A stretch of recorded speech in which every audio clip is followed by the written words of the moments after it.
समय था त्रेता युग का। लंका विजय के बाद अयोध्या में आनंद का वातावरण था।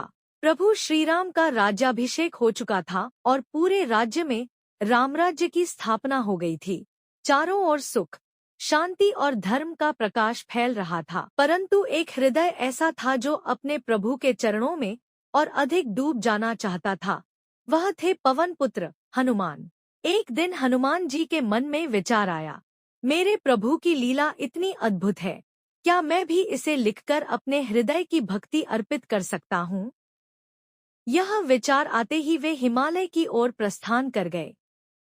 बर्फ से ढकी चोटियों के बीच एक शांत गुफा में वे ध्यानमग्न होकर बैठ गए। हनुमान जी ने पत्थरों की विशाल शिलाओं पर अपने नाखूनों से श्रीराम की कथा अंकित करनी शुरू की। हर शब्द में भक्ति थी, हर पंक्ति में प्रेम। लेकिन उनकी रामायण केवल घटनाओं का वर्णन नहीं थी, उसमें प्रभु के हृदय की भावनाएं भी थी। वह प्रेम था जो एक भक्त ही समझ सकता है। उसी समय महर्षि वाल्मीकि भी अपनी रामायण की रचना पूर्ण कर चुके थे। एक दिन वे भ्रमण करते करते उस गुफा तक पहुंचे। जैसे ही उन्होंने शिलाओं पर लिखी राम कथा पढ़नी शुरू की, वे आश्चर्यचकित रह गए।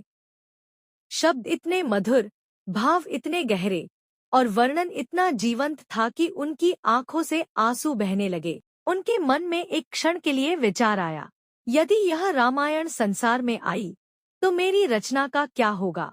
यह कोई ईर्ष्या नहीं थी, बल्कि एक साधारण मानवीय भावना थी। हनुमान जी ने वाल्मीकि जी के मन की हल्की सी वेदना को समझ लिया। वे मुस्कुराए और विनम्र स्वर में बोले, गुरुदेव, आपकी रामायण संसार को धर्म का मार्ग दिखाएगी। मेरी रामायण तो केवल मेरे प्रभु के चरणों में अर्पित एक भेंट है। इतना कहकर उन्होंने उन विशाल शिलाओं को उठाया और समुद्र में प्रवाहित कर दिया। लहरें उठी और हनुमान जी की रामायण सदा के लिए समुद्र की गहराइयों में समा गई।